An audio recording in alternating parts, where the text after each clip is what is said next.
Hello, boys and girls. Today we're going to read a special book. I wonder if you can guess it from who I have here with me. Does anyone know who this is?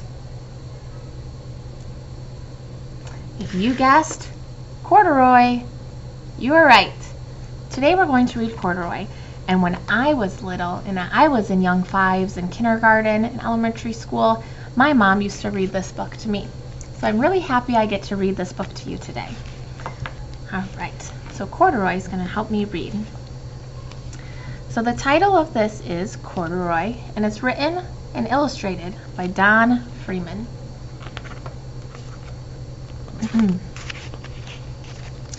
Courduroy is a bear who once lived in a toy department of a big store. Day after day, he waited with all the other animals and dolls for somebody to come along and to take him home.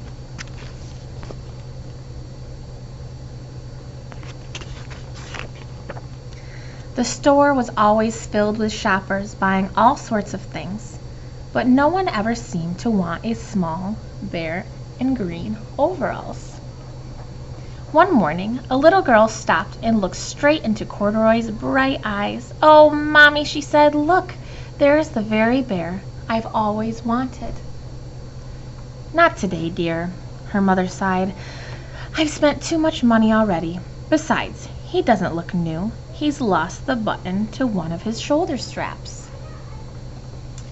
You can see here that his button is missing.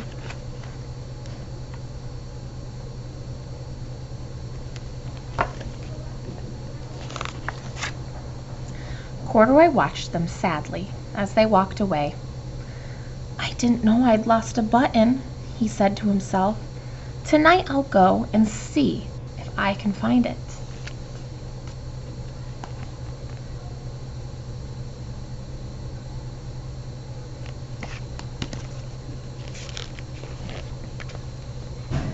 Late that evening, when all the shoppers had gone and the doors were shut and locked, Courduroy climbed down carefully from his shelf and began searching everywhere on the floor for his lost button.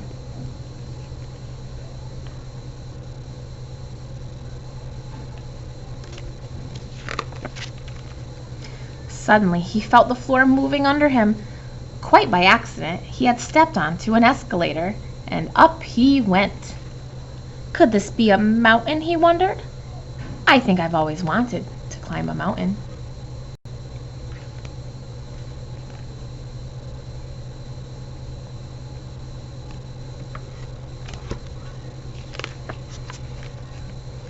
He stepped off the escalator as it reached the next floor, and there, before his eyes, was a most amazing sight.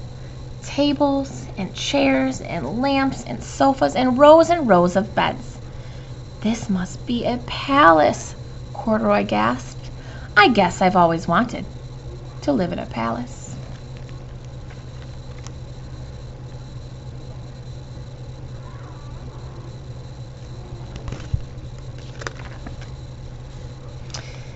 He wandered around, admiring the furniture. "This must be a bed," he said. "I've always wanted to sleep in a bed." And up he crawled onto a large, thick mattress. All at once he saw something small and round. "Why, there's my button!" he cried, and he tried to pick it up. But like all the other buttons on the mattress, it was tied down tight.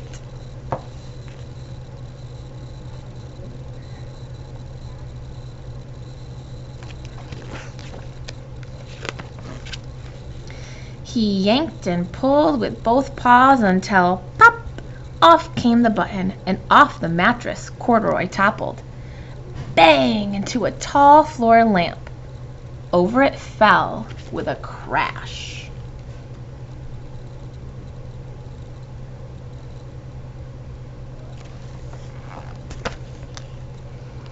Was that loud, Courduroy, when the lamp crashed? Courduroy didn't know it, but there was someone else awake in the store. The night watchman, was going his rounds on the floor above. When he heard the crash, he came dashing down the escalator. "Now who in the world did that?" he exclaimed. "Somebody must be hiding around here."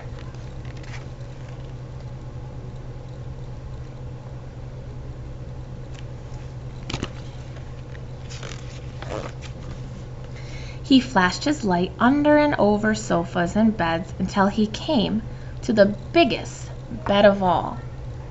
And there he saw two fuzzy brown ears sticking up from under the covers. "Hello," he said. "How did you get upstairs?"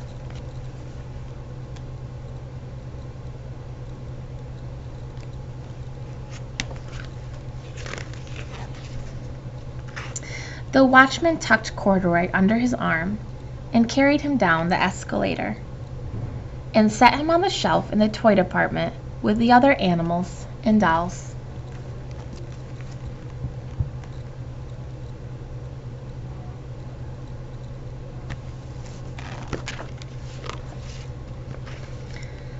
Courduroy was just waking up when the first customer came into the store in the morning, and there, looking at him with a wide, warm smile, was the same little girl he'd seen only the day before. "I'm Lisa," she said, "and you're going to be my very own bear. Last night I counted what I've saved in my piggy bank, and my mother said I could bring you home."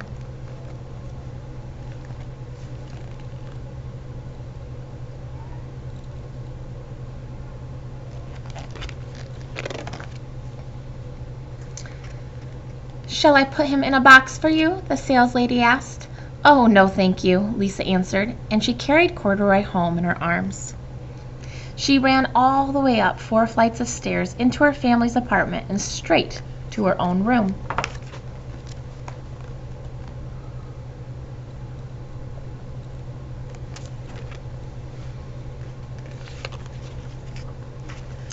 Courduroy blinked.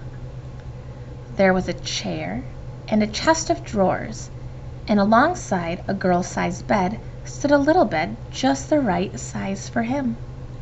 The room was small, nothing like the enormous palace in the department store.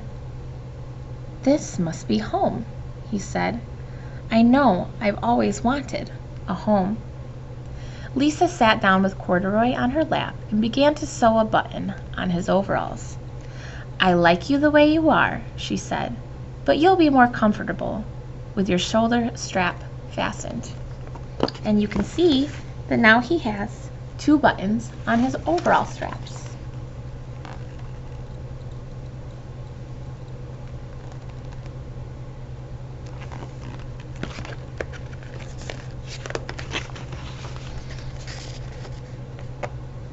"You must be a friend," said Courduroy. "I've always wanted a friend." "Me too," said Lisa, and gave him a big hug.